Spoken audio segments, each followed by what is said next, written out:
headliners. The headliners.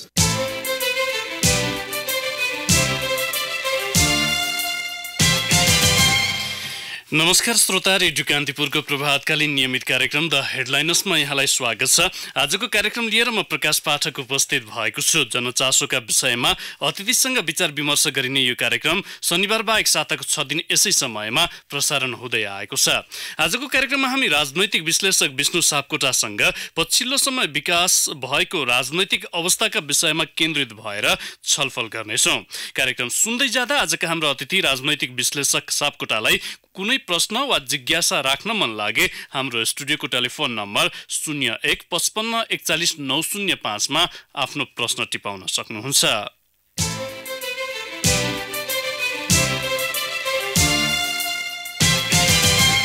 विगत एक साताको राजनैतिक घटनाक्रम नियाल्ने हो भने निकै नाटकीय रूपमा एकपछि अर्को गर्दै गतिविधिहरू अघि बढिरहेका छन्। रेशम चौधरीको विषयमा अदालतले गरेको फैसला, त्यसको भोलिपल्ट राज्यपालले सरकारलाई दिएको समर्थन फिर्ता लिनु, अदालती फैसलापछि रिहा भएका स्वतन्त्र मधेस गठबन्धनका संयोजक सीके राउत जेलमुक्त हुनु, त्यसको भोलिपल्ट प्रधानमन्त्री केपी शर्मा ओलीसँग एउटै मञ्चमा आश्चर्यजनक रूपले अभियान त्यागेको घोषणा गर्नु, लगत्तै नेकपाले रौतहटको गरुडामा आमसभा सम्पन्न गरेका घटनाले मुलुकको राजनैतिक उतार चढावसँगै विभिन्न संशय र प्रश्नहरू पनि उब्जाएको छ।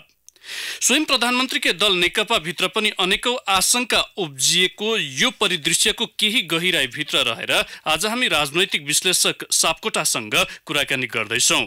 कुराकानीका लागि आजका हाम्रा अतिथि सापकोटा यति बेला हाम्रो टेलिफोन सम्पर्कमा हुनुहुन्छ। विष्णुज्यू नमस्कार, स्वागत छ कार्यक्रममा। धन्यवाद प्रकाशजी। जसरी नाटकीय रूपमा राजनैतिक घटनाक्रम बढिरहेको छ, यसलाई कसरी लिनुभएको छ तपाईँ स्वयंले चाहिँ?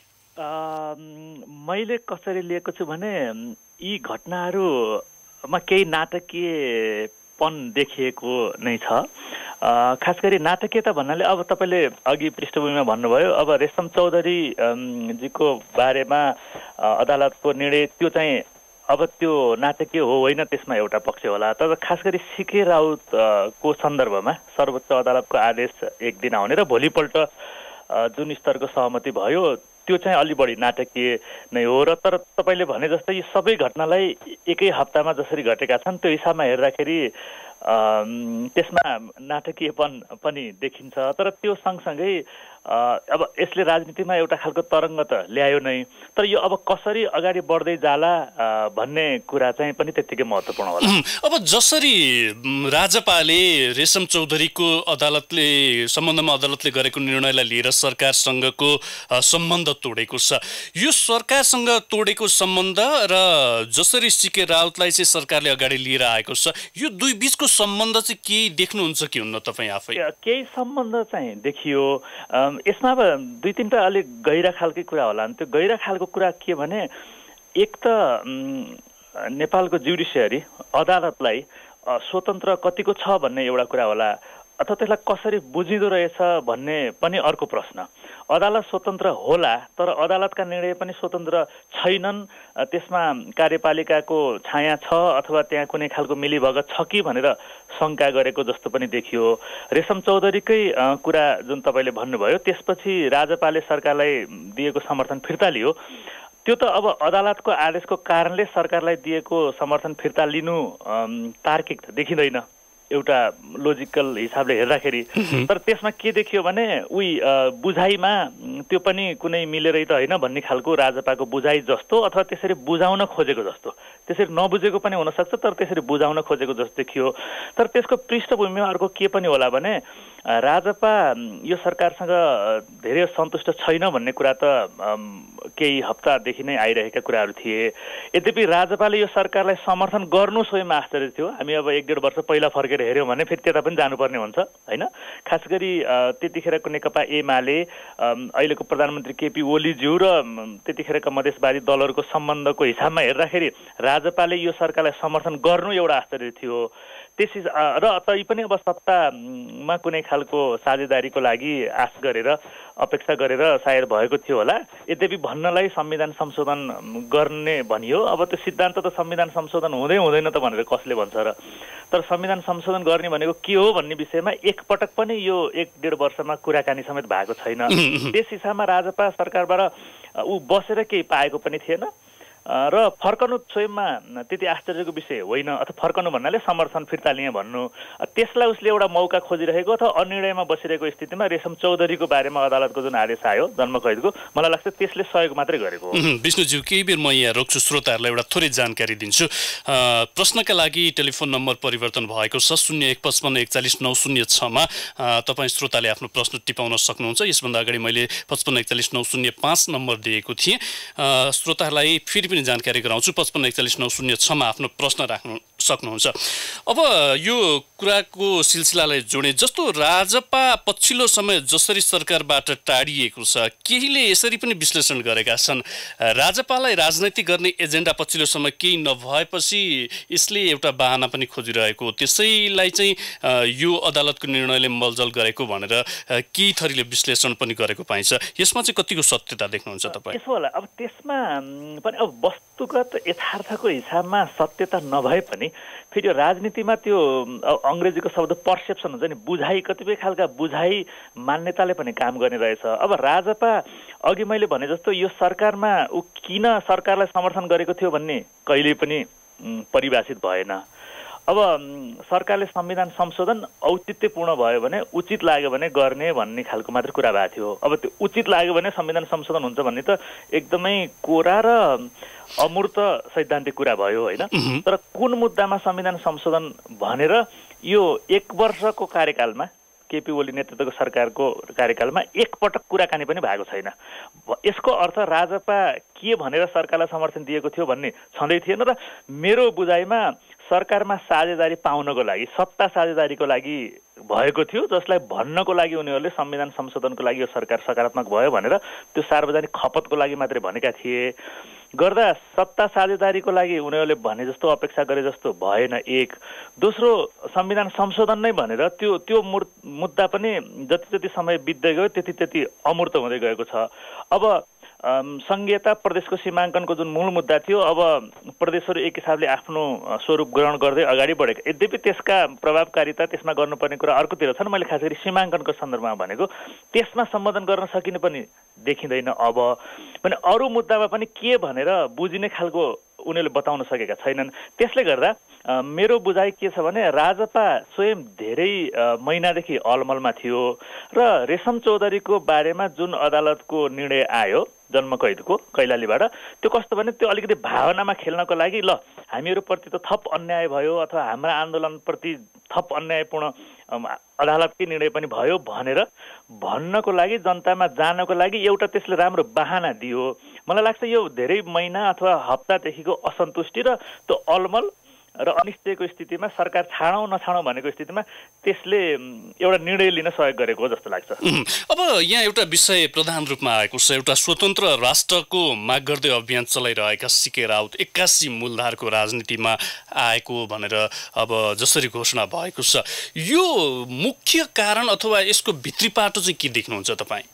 अब यसमा अब अहिलेको सबैभन्दा तातो भनौँ, रेशम चौधरीको एउटा भयो, अरू पनि भयो, तर सबैभन्दा अहिलेको तातो र बढी राजनीतिलाई तरङ्ग गरेको विषय यही नै छ होइन। खास गरी अस्ति सहमति भएपछि सीके राउतको समूहसँग नेपाल सरकारको अब यो विषय अब अलगाव सम्बन्धी एउटा पृथकतावादी अथवा स्वतन्त्र मधेस भन्ने बित्तिकै अब यो सोझै राष्ट्रियता, राष्ट्रवादसँग जोडिएको भएर अति धेरै भावना जोडिएको विषय हो यो होइन। त्यसले गर्दा यस विषयमा यसलाई बुझ्ने मान्छेका अथवा यस बारेमा प्रतिक्रिया दिने कुराहरू पनि कोही एकदमै उत्तेजित भएर दिने र कोही चाहिँ अब यसमा अरू विषयमा जसरी अलि बढी संयमित भएर चाहिँ टिका टिप्पणी छलफल हुन सक्छ, यो अब सोझै राष्ट्रियता, राष्ट्रवाद अथवा देश टुक्राउने जस्तो कुरा भएको कारणले गर्दा अलि बढी त्यो एक्सट्रिम खालका विचारहरू टिका टिप्पणीमा पनि हुने गरेका छन्। अब मलाई के लाग्छ भने यो समग्रमा सकारात्मक हो। धेरैले भनेका छन् सकारात्मक, मलाई पनि यो सकारात्मक लाग्छ। म त्यसलाई एक दुईटा पोइन्टमा भन्छु किन सकारात्मक भने। पहिलो, केपी ओली नेतृत्वको सरकारले यो मुद्दालाई सिरियसली लिएको रहेछ र केही महिनादेखिको आन्तरिक रूपमा गृह कार्य गरेको रहेछ र यसलाई एउटा अवतरण गराउनको लागि जुन भूमिका खेल्यो र जुन सहमतिमा पुग्यो त्यो मलाई लाग्छ सकारात्मक हो। र अब आशा गरौँ अब नेकपा विप्लव नेतृत्वको समूहले गरेको कुरालाई पनि उसले त्यत्तिकै गम्भीरताका साथ लिएर अगाडि बढाउला, त्यो एउटा सकारात्मक हो। अर्को सकारात्मक त अब पृथकतावादी नै आन्दोलन स्वतन्त्र मधेस भनेर गरेको व्यक्तिले नेपालको अखण्डता स्वीकार्छु र मूलधारको राजनीति, मूलधार भन्नाले अब खुला राजनीति गर्छु संविधान प्रदत्त अधिकार अनुसार संवैधानिक रूपमा भनेर आउनु, घोषणा गर्नु, त्यो त्यतिसम्म पनि एकदमै सकारात्मक हो होइन। अब तर सँगसँगै अब त्यो कसरी भयो, त्यसभित्रको अब अरू कुरा पनि केही छ कि, अथवा त्यो सहमति हुने बित्तिकै फेरि त्यसलाई त्यो बारेमा नेकपा भित्रै जसरी टिका टिप्पणी भएको छ, अथवा सबैभन्दा महत्त्वपूर्ण के होला भने यो सहमति गोप्य रूपमा गरियो, जुन ठिक छ यसले राम्रो परिणाम दियो होइन, तर त्यसको व्याख्याको लागि जुन ठाउँ राखिने खालको भाषा प्रयोग भएको छ र त्यो सहमति हुनुभन्दा केही मिनट पहिलादेखि अब हिजो बेलुकासम्म खास गरी सिके राउतकै सामाजिक सञ्जाल, खास गरी ट्विटर फेसबुकमा हेर्ने हो भने स्वतन्त्र मधेस भन्ने कुराहरू उहाँले अझै पनि गरिराखेकै देखिन्छ होइन, गर्नु भएकै छ भनौँ न। जस्तै दीपावली मनाउने सन्दर्भमा थुप्रै फोटोहरू पोस्टरहरू आएका छन् र उहाँ आफैले भन्नुभएको छ स्वतन्त्र मधेस भन्ने कुरा फेरि त्यसलाई कन्टिन्यू गरिराख्नु भएको छ। अब यहाँनिर एउटा गम्भीर प्रश्न पनि छ, जुन रूपमा डाक्टर राउतले अभियान एउटा मानसिकता बोकाएर समुदायलाई परिचालन गरे अथवा व्यक्तिलाई परिचालन गरिरहनु भएको छ, राउत मुख्य राजनीतिको मूलधारमा आए पनि त्यसको असर अथवा त्यसको प्रभाव देखिने अवस्था चाहिँ कतिको देख्नुहुन्छ, अथवा त्यो मानसिकताबाट त्यो एउटा समूहलाई, एउटा जत्थालाई निकाल्न चाहिँ कतिको चुनौतीपूर्ण छ? अब यो निकै महत्त्वपूर्ण प्रश्न गर्नुभयो तपाईँले होइन।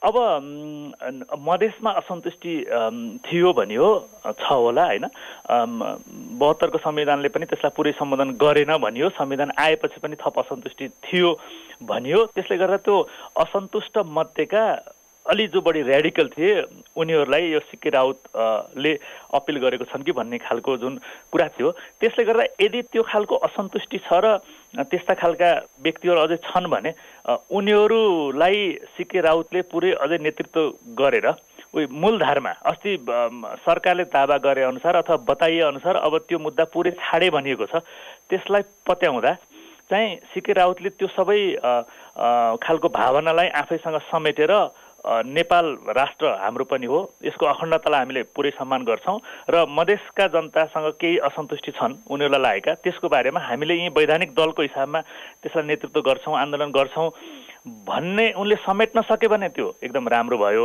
तर यदि अब समेट्न सकेनन्, तीभित्र पनि फेरि मान्दैनौँ भन्ने खालको भयो भने त्यो दुर्भाग्यपूर्ण हुन्छ। यद्यपि त्यस्तो भन्ने गर्ने यसमा चाहिँ के चाहिँ महत्त्वपूर्ण होला भने अब त्यो मुद्दा मन पराउने, त्यो मुद्दा ठिक छ, सिके राउतले पहिला उठाएको मुद्दा ठिक छ भन्ने व्यक्तिहरू एकदम कम हुन सक्लान् होइन, केही 100 मात्रै अथवा केही 1000।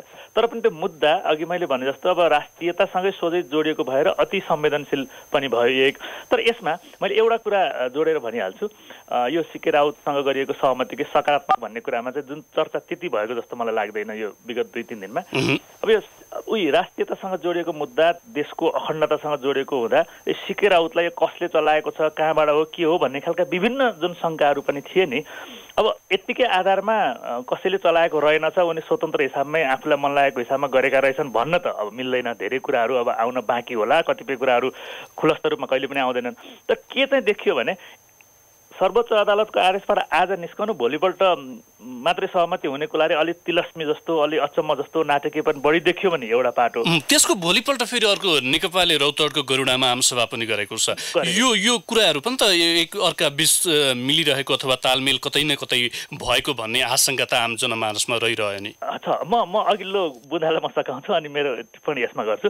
किन आजै सर्वोच्च अदालतको आदेश आउनु र भोलिपल्ट त्यो हुनुमा जति जो नाटकीय तिलस्मी खालको भन्यो, अर्को सकारात्मक मैले पाटो त्यसमा हेरेको भने सिके राउतले सायद आफैले स्वतन्त्र रूपमा निर्णय चाहिँ गर्न सक्ने रहेछन्। जो कतिपय अरू के हो कसो हो भन्ने खालका शङ्का थिए नि, मैले भने शङ्का निवारण भयो भनेको होइन कि, कम्ती निर्णय आफैले यदि जेलभित्रै हुँदाबाट नेगोसिएसन भइराखेको रहेछ र निक्लने बित्तिकै गएर उसले एउटा निर्णय लिन सके नि, त्यसले के देखायो भने ऊ बढी स्वतन्त्र रहेछन् निर्णय गर्न भन्ने त्यो एउटा पाटोलाई देखायो।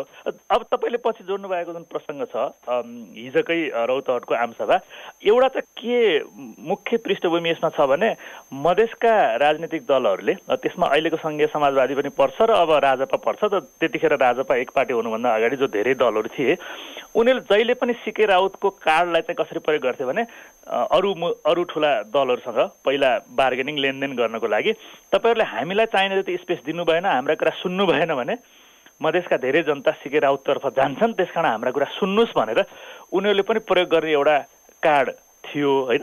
अब अहिले सीके राउतले अब मधेसको मूलधारको राजनीतिमा आउँछु भनेर घोषणा गरेपछि र नेपालको अखण्डता स्वीकारेपछि मलाई लाग्छ त्यो यी दलबाट काम लाग्दैन, अथवा राजपा लगायतका पहिलाका जुन मधेसी दलहरू छन् उनीहरू पनि सत्ता बाहेक केही हेर्दो रहेनछन्, मधेसका मुद्दालाई उनीहरूले आफ्नो राजनीतिक भर्याङको रूपमा प्रयोग मात्रै गर्ने हुन् भन्ने खालको पनि जनमत जुन मधेसमै छ भन्ने बुझाइ थियो। मलाई लाग्छ अब सीके राउत आएपछि हुन त उसको राजनीति अब कसरी लैजालान्, अब त्यो जुन पहिलाको असंवैधानिक मुद्दा छाडेपछि उनको मुद्दा के होला भन्ने त अहिलेसम्म थाहा छैन होइन। उनको अब राजनीति कसरी गर्न सक्ला नसक्ला थाहा छैन। तर के चाहिँ प्रश्न देखियो भने अहिलेको सरकार, अहिलेको नेतृत्व नेकपा खास गरी राजपासँग धेरै असन्तुष्टि रहेछ भन्ने देखियो।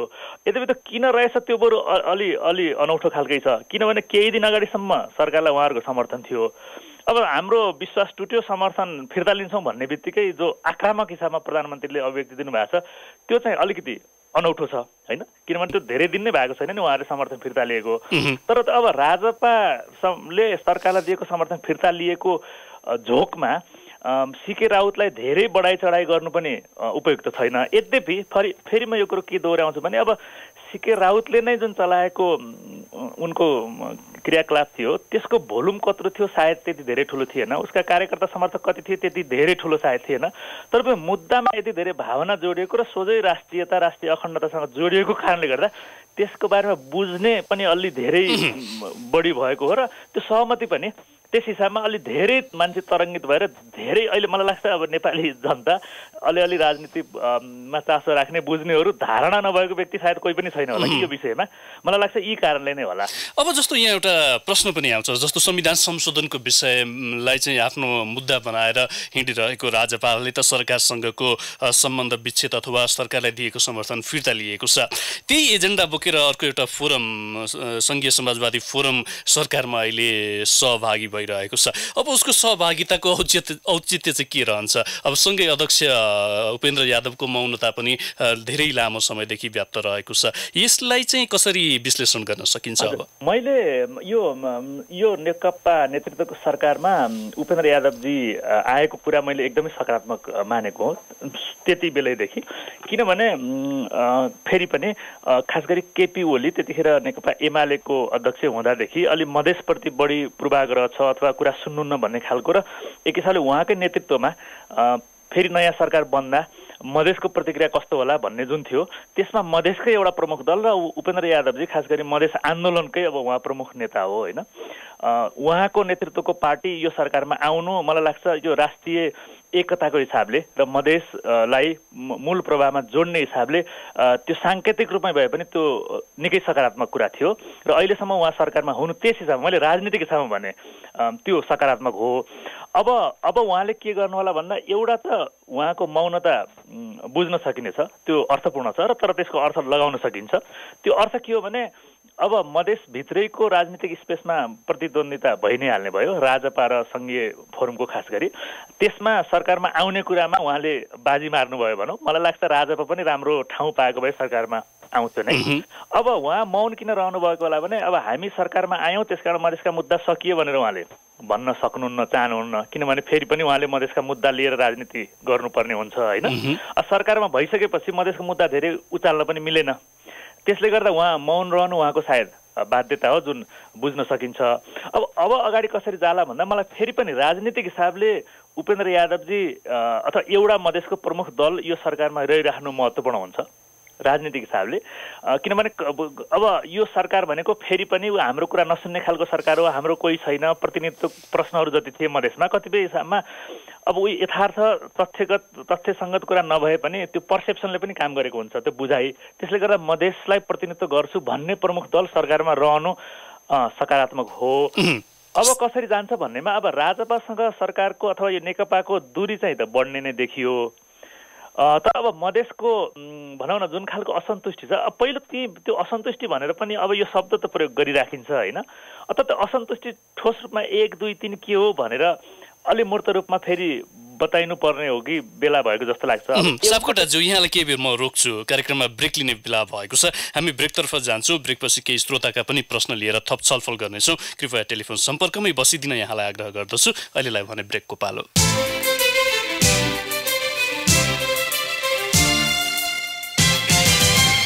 ब्रेकपछि कार्यक्रममा यहाँलाई पुनः स्वागत छ। कार्यक्रममा आज हामी राजनैतिक विश्लेषक विष्णु सापकोटासँग विकसित पछिल्ला राजनैतिक घटनाक्रमका विषयमा केन्द्रित रहेर छलफल गरिरहेका छौँ। सापकोटाज्यू, यहाँलाई कार्यक्रममा पुनः स्वागत छ। धन्यवाद। धेरै श्रोताले जिज्ञासा टिपाउनु भएको छ, समय निकै कम्ती रहेको छ। संक्षिप्त जवाफको अपेक्षा गर्छु तपाईँबाट। वीरेन्द्र शाहले नरुवाबाट सोध्नु भएको छ, सरकारसँगको सहमति सीके राउतका लागि बाध्यता हो? बाध्यता हो पनि भन्न सकियो, तर सँगसँगै के एउटा महसुस गरेर आएको हुनुपर्छ भने अब उहाँको जुन खालको अभियान थियो यो धेरै अगाडि जान सक्दैन भनेर मलाई लाग्छ एउटा खालको महसुस गरेर आएको हुन सक्ला। त्यसैसम्म बाध्यता पनि भन्न सकिन्छ। भैरवबाट धनराज गौतमले सोध्नु भएको छ, सीके राउतसँगको सम्झौतामा भएका कतिपय शब्दहरूमा नेकपाभित्रकै नेताहरूले पनि असन्तुष्टि जनाइरहेको अवस्था छ। त्यो भाषागत त्रुटि हेर्ने अथवा त्यसलाई सच्याउने कुनै पहल हुन्छ जस्तो लाग्छ तपाईँलाई? अब यस्तो छ, मलाई पनि के लाग्छ भने जुन सम्झौता भयो त्यसको राजनीतिक कन्टेन्ट अब त्यसलाई समरीमा बुझ्दा राम्रो भए पनि कतिपय कुराहरू अझ राम्रोसँग लेखिनु पर्थ्यो, लेखिनु सक्थ्यो जस्तो लाग्छ मलाई। त्यसले गर्दा त्यो नेकपाभित्र एउटा त त्यो यति हठात रूपमा भयो कि यद्यपि त्यो हुनुपर्ने थियो होला, त्यो अलग कुरा भयो होइन। त्यसले गर्दा त्यो भाषा भन्ने बित्तिकै फेरि कन्टेन्ट विषयवस्तुसँग जोडिहाल्छ होइन, भाषा स्वयंमा केही होइन। मलाई लाग्छ त्यो अझै राम्रो हुन सक्थ्यो जस्तो लाग्छ।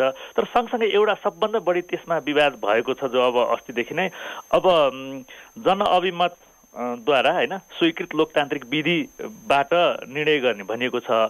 त्यसमा अझ बढी खेल्ने ठाउँ देखियो, त्यसलाई व्याख्या गर्ने हिसाबमा खास गरी सीके राउत पक्षले। त्यसमा एउटा कुरामा छोटकरीमा जोडेर के भनिहाल्छु भने अब यो सहमतिमा लेखिएका कुराको बारेमा के भन्न खोजिएको भनेर विवाद भयो भने यो यसो भन्न खोजिएको हो भनेर भन्ने कुनै स्वतन्त्र नागरिक समाज अथवा सहजकर्ता भन्ने त्यस्तो कोही छैन। यहाँ सोझै सरकारले सीके राउत समूहसँग एउटा सहमति गरेको छ होइन।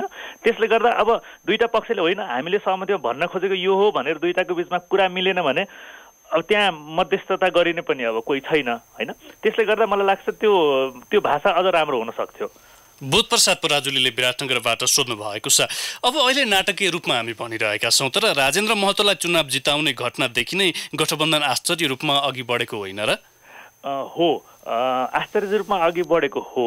अब कस्तो देखिएको छ भने नेपालको राजनीतिको प्रवृत्ति अब यो नयाँ होइन, तर विगत केही 1-2 वर्षदेखि नै हेर्दाखेरि मुद्दा हुन्छन्, चाहे त्यो मधेसको होस् अथवा अन्य कुनै समुदाय अथवा देशकै त्यो मुद्दा जेन्युन हुन्छन्। तर त्यो मुद्दाको बारेमा जसरी त्यो राजनीतिक दलहरूले प्रतिनिधित्व गर्छु भन्छन्, त्यो आफ्नो सत्ता साझेदारी अथवा आफूले चुनाव जित्नुपर्ने बेला भयो भने जो जता पनि जान सक्ने, जसको जो पनि मित्र हुन सक्ने, जसको जो पनि दुश्मन हुन सक्ने देखिएको छ। त्यसले गर्दा दलहरूका पहिला आन्तरिक स्वार्थ, दलका नेताका व्यक्तिगत स्वार्थ चुनावी हुन् अथवा सत्ता साझेदारीका प्रमुख ती हुँदा रहेछन् हाबी हुनेमा, अनि जनताका देशका मुद्दाहरू चाहिँ त्यसपछि आउने, त्यो विडम्बनापूर्ण स्थिति हो।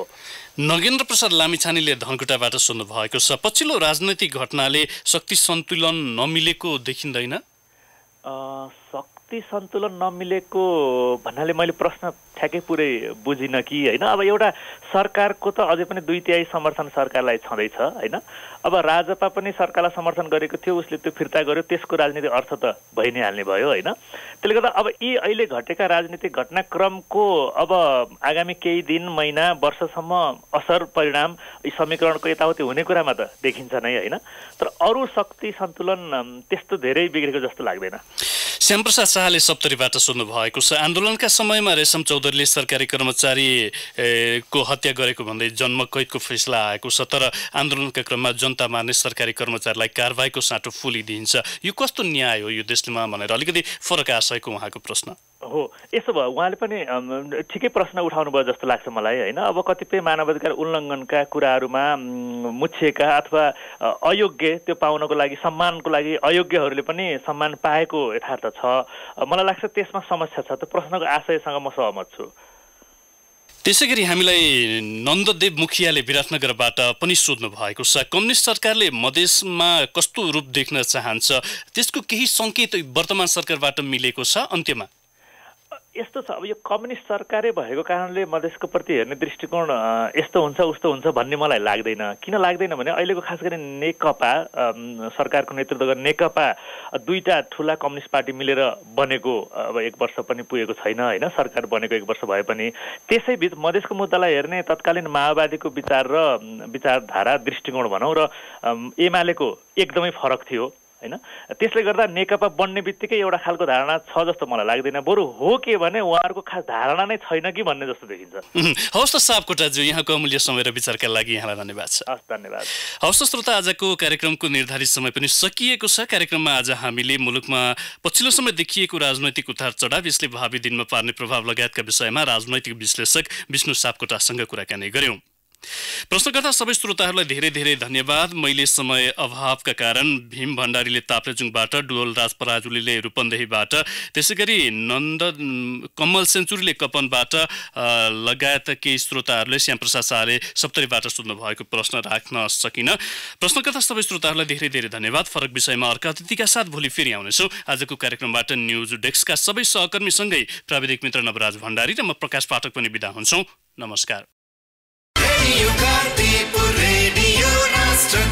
सूचना र मनोरञ्जनको संवाहक रेडियो राष्ट्रको रेडियो कान्तिपुर।